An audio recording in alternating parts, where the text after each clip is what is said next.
You know, if we're honest with ourselves, we all live under some kind of law, right? It's pretty easy to think to ourselves, well, of course we do, right? There are laws that govern us that if we break them, we get a speeding ticket.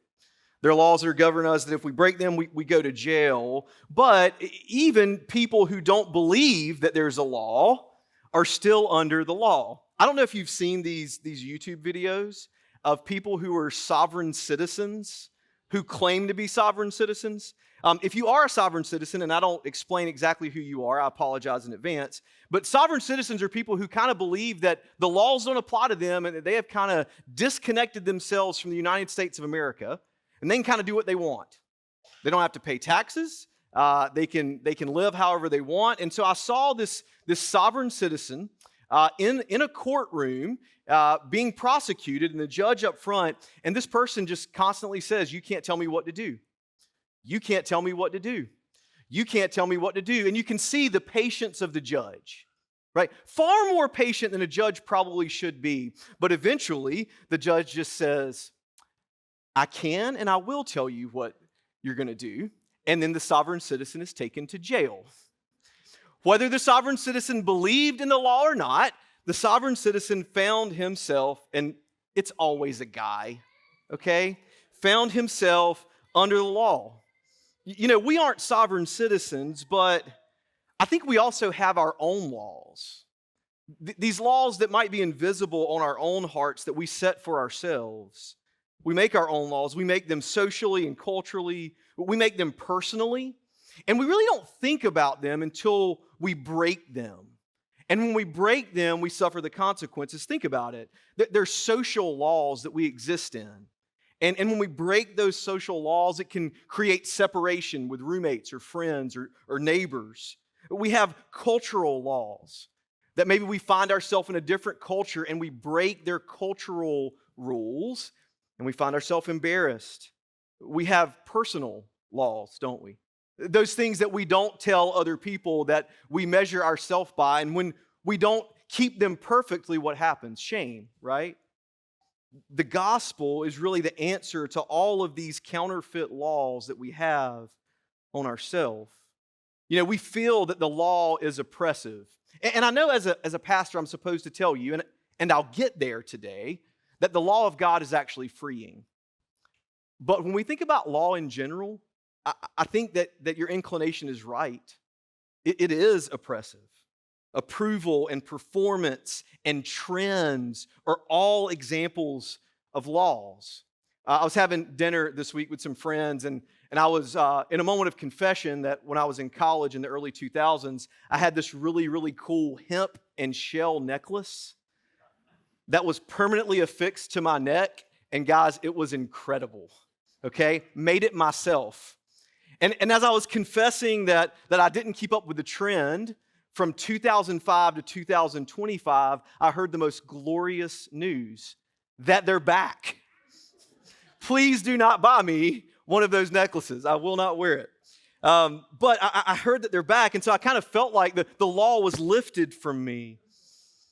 But for those 20 years, I felt the oppression of it. You know, we value Jesus and one another because our faith is not solo, and it's also not only social. A church can grow and we can welcome people, that we can grow and that we can get to know new people. You know, the death sentence for any church is that we hold on to this church for ourselves. That we actually don't believe that God's church is a place that welcomes those outside. Now, yes, we want this church to be a place where you can grow, where you can know Jesus more deeply, where you can serve Him more faithfully, but it's not only for you. We value Jesus and one another because our faith isn't solo. It's not only social. You know, at the crossroads of Jesus and one another, what we find is His law. We find His commandments for us, and they lead us to His love and His mission and His joy. You know, Jesus actually says that all the commandments can be summed up pretty easily. That you would love your God with all your heart, soul, mind, and strength, and that you would love your neighbor as yourself. And that's where we go today as we consider Jesus and one another. That the law of the gospel is that we would love our God. We see that in verses 9 and 10. It says, "As the Father has loved me, so I have loved you. Abide in my love. As the Father has loved me, so I love you." Now, this is interesting because Jesus is actually calling us to love like He loves. And He's saying that He loves like the Father loves Him. Now, in one sense, that's true, but in another sense, it's not true. The Father loved the Son when He entrusted all eternity to Him. But we are not entrusted with all eternity.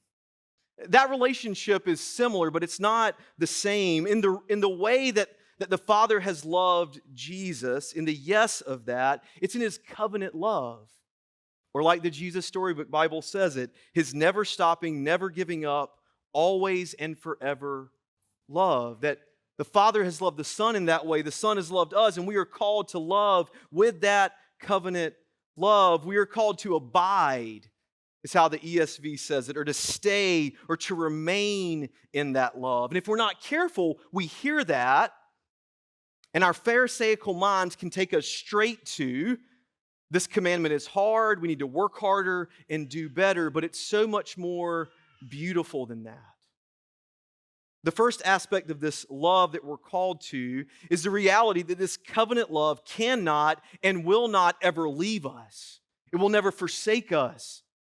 It will ask far more than we can do, but it's immediately met with the gospel of Jesus, who gives us everything we need for life and godliness. This covenant love will rest upon us forever. Not just temporarily here, but forever. That is the love. That is those are the boundaries of how we think about everything that's written in this passage. That when we're called to love Him and obey Him, it's because He has first loved us. What are we to abide in? That love. What are we to stay in, to remain in? That love. But how about when our sin and our failure and our brokenness enters into the equation? The reality is that we seek to abide, to remain, to stay in other things. We seek to live under other types of laws. We kind of mentioned this before, but we have greater cultural laws of approval and success and power, and that we need to pursue them. We have laws that we make ourselves, where we put ourselves in the king's seat, my way, that I know what's best. We have religious laws, don't we? They're more of a burden to do more with less grace. Now, don't mistake me here. We are called to holiness. We are called to live holy and righteous lives. But just like Paul says in Titus 2, that he has given us everything that we need. God's grace, it transforms us to say yes to godliness and no to those things that are not. That's not a religious ceremony. That's a gospel-centered reality when we think about the love of God. You know, when we begin to be free from these counterfeit laws, here's what can happen. We can experience this wonderful joy. And so many of you have you seen the goodness of the gospel. But you know what in our sin and on this side of heaven can happen alongside that wonderful joy if we're honest about our faith? Is that it can be kind of scary too. And then we can be guilty because we're not willing to admit that being free from these counterfeit idols that we have can actually be kind of scary. You know, people in prison, when they get out, they so many times don't know what to do with themselves because for years and years they've been told what to do. In a similar way, for those of you who have gotten out of college recently, I'm not comparing the two. Maybe I am comparing the two, just not in the negative way. You found yourself as a young adult here in Wilmington with less time and less direction. And that can be completely overwhelming. You're not told what your schedule is anymore. You have to own more things, but you have less time to do it. That can be totally fuzzying of the mind. It can be totally discombobulating is how you think about life. And I think sometimes when we experience the gospel, we're told that it's filled with joy, but it's new for us in our sin. And sometimes we don't know what to do with it. It can be scary. But here's the good news of God's law. It's not a heavy weight. It's a joyful invitation. It's not a counterfeit law, which one person says promises liberty, but continually asks for more. It's a joyful invitation to the goodness and the truth of following Jesus. My kids and I know that this guy is probably overplayed online right now, but his songs are really catchy and there's some good truth in them. This guy named Forrest Frank, you guys have heard of him, right? Some of you have. I know, some of you are rolling your eyes. But I love this when he says this. He said, I searched the world until my head hurt, but I found that your way's better. I think that is an honest confession of where we all are. That we are searching the world until we are just out of our minds, but then we see the beauty and the freedom of the law of God and the gospel of Jesus, and we find that his way is better. And it's actually a pathway to love God more deeply with all that we are and all that we do. Verse 11 is this wonderful transition where Jesus says, these things I've spoken to you, that my joy may be in you and that your joy may be full. Joy in him is complete and it's full. It's the way of Christ. It's not lacking, but it's everything that we need. His way is actually better. And when we see that, it actually breeds more and greater love for God. We love God as we think about Jesus and one another. We also love our neighbors as ourselves, or verses 12 and 13, we love one another. Look with me in verse 12. This is my commandment, that you love one another as I have loved you. Greater love has no one than this, that someone would lay down his life for his friends. Jesus is saying that to his disciples. He has not laid down his life yet, but he knows he will. The plans have been set in motion. He will die on a cross for them. They didn't even know the gravity with which he spoke those words, but we do. We're being called to sacrificially love one another as I have loved you. Colin Cruz, a writer and a scholar, talks about three types of friendships that would have been found in the time of Jesus. Now, these aren't friendships that are opposed to each other, just categories of friendships. One is a political friendship. Maybe you find yourself as a friend of the king or a friend of someone who's in political power. Another type of friendship is that of a benefactor and a client type friendship, where the wealthy help the poor, where those with resources help those without resources. Then there's a third type, and I think that's actually the type that Jesus is talking about here. It's a mutual friendship, an equality of sharing with one another, sharing all types of things from our struggles, those things that we kept hidden, to actual tangible possessions, and maybe even our very lives. As we think about these categories of friendship, what you need to see here is this wonderful surprise of the gospel. Jesus says, as I have loved you. How has he loved us? Yes, as a king. Yes, as a benefactor. But what he's talking about here is as someone who has humbled himself, who has took on flesh, who has become a human, who would eventually put himself on a cross. Do you see this surprise here? He didn't demand to be called a king. He didn't hold over all that he gave us as a benefactor over our heads. He gave his life for us, and we are called his friends. So to love others requires this type of humility. And it's not a humility that we don't follow Jesus in. Do you see the surprise here? The one who is king of the world, the one who has given everything, is the one who says, you are my friend, and I will give my life for you. Now you go and do likewise. You know, this isn't a call to accept abuse. And I always think it's important to note that if you find yourself in abusive situations, the call of Jesus is not just to endure it, but to search out those around you who can help you get out of that and be safe. It's actually quite the opposite. It's a call to hold on to the brokenness of others who are enduring that abuse. In just a few days, we'll celebrate the anniversary of 9/11. You know, we think about the firefighters who knew the risk as they went up to get their fellow citizens, the fellow people in New York City to help them. And so many of them gave their lives. They went up to save people and they gave their life doing it. Jesus went up on the cross. He went up on the cross sacrificially to save our lives. And He is calling us in humility to go up for the sake of one another. We love one another sacrificially. And then there's the power of all of this. How do we love one another? How do we love God? We see that answer in 14, 15, and 16.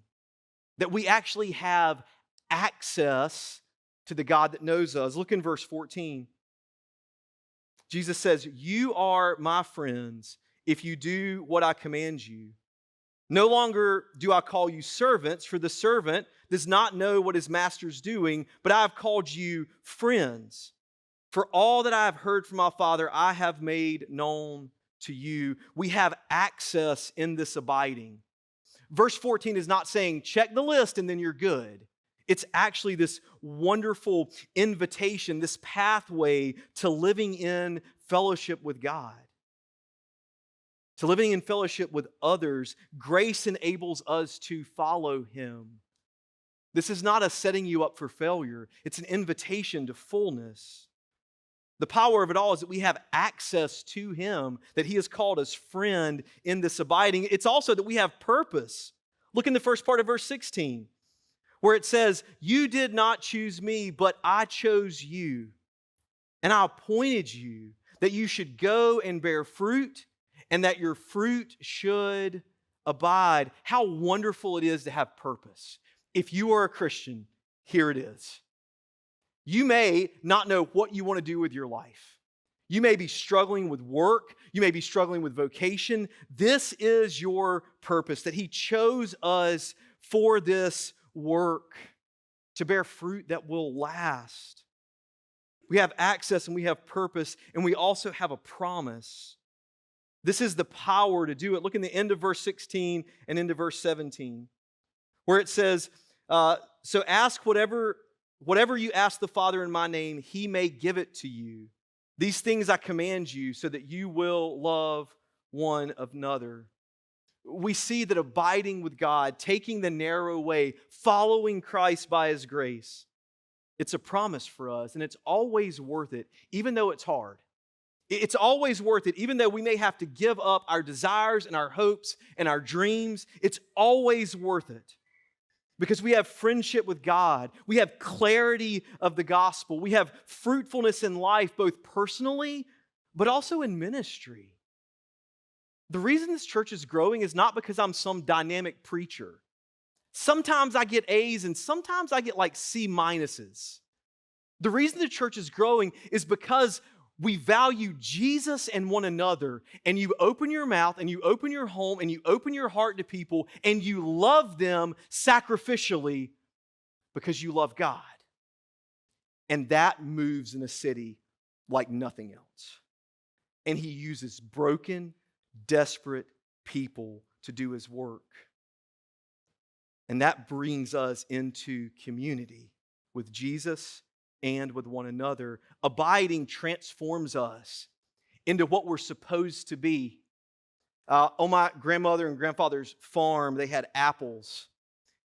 They had this great apple orchard, and every time the apples would grow, I would go out, and they were small little apples, but they were so sweet and they were so good, and you just ate around the worms, and it was okay. They were wonderful. And you know what I never picked off of the apple tree? An orange or a pear.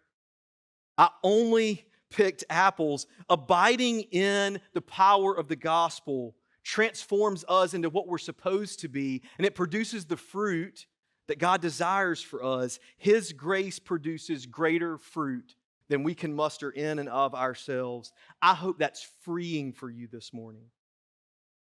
At Downtown Pres, we want to love God. We want to love others. We want to know where the power comes from and the grace of God. That's why we come to this table right here for communion every single week. It's the power of the gospel for the people of God. This is the foundation that God is building on. It's the person and work of Christ who gave himself for us to restore us to the God that made us. You see, every single one of us is like the sovereign citizens trying to do it on their own. But the grace of God is the judge that says you can't. But here is the way, and I've paved it for you. Come and follow me and experience real joy in Jesus and joy with one another. This is the good news of God's grace for us. Let me pray. Lord Jesus, thank you that, Lord, that your grace is just mighty and powerful and big, and that you don't leave us or forsake us. God, help us to love you, to love others, and to know that the source of power is not in and of ourselves, but only in the power of the gospel. It's in your name we pray. Amen.